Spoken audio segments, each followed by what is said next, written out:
Psalms 26, verse 7. That I may publish with the voice of thanksgiving and tell of all thy wondrous works. Publish means to proclaim, to tell. There's an action of all the amazing things God's given us. How many of you have been blessed by God? Let me see how, there we go. Hands are up there. That's the way it's supposed to be. There is a proclamation. When was the last time you gave your testimony of what God did in your life over the last week?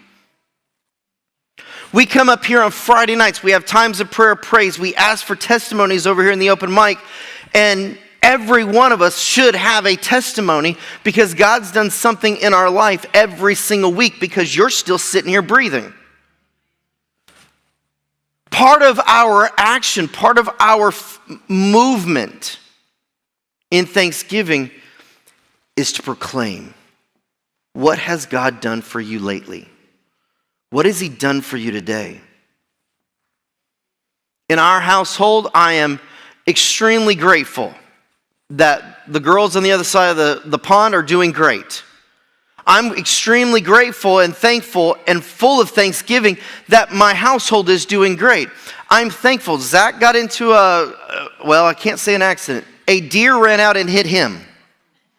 I don't really think he hit the deer. I think the deer hit him. And I told Zach, I said, we didn't even get to keep the meat. When we tried to track the thing, it ran off unharmed. Sarah's car, not so much.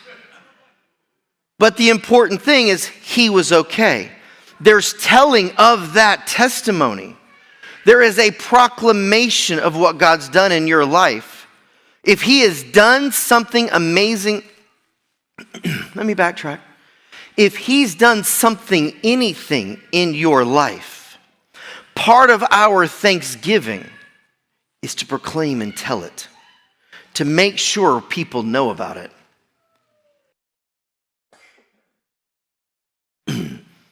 See, I remember to mute the microphone that time. Psalm 69:30. I will praise the name of God with a song and will magnify him with thanksgiving. I'm not going to look at anybody, but are you singing thanksgiving to God? Are you praising his name in worship, in song? Are we magnifying him for his greatness? Psalms 95. Oh, come, let us sing unto the Lord. Let us make a joyful noise to the rock of our salvation. Let us come before his presence with thanksgiving and make a joyful noise unto him with psalms. For the Lord is a great God and a great King above all gods. When we're talking about coming into his presence, are we preparing to come into his presence? Do you take him with you?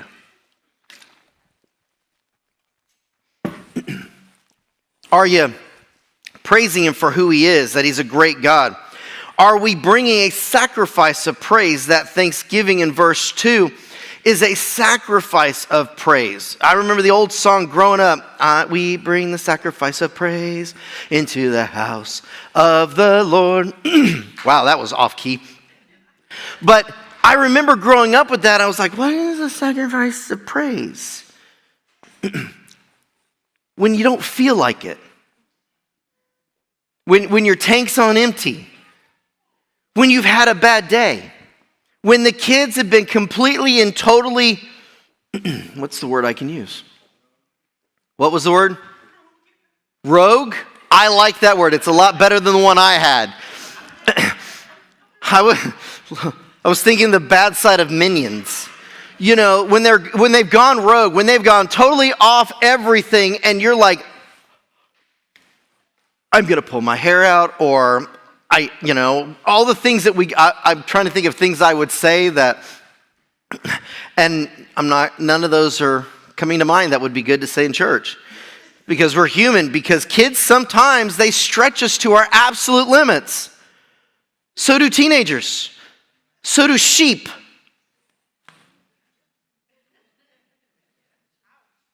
Love you. But when you don't feel like it, sacrifice of praise means you are giving to God something that you have. So when you are absolutely tanked out, when your energy level is at an all-time low, when your patience level is an all-time low, when you're looking and you've had the worst week imaginable, and you're struggling with everything at that moment, that's when you give a sacrifice of praise, because it's taking something of you to give to Him.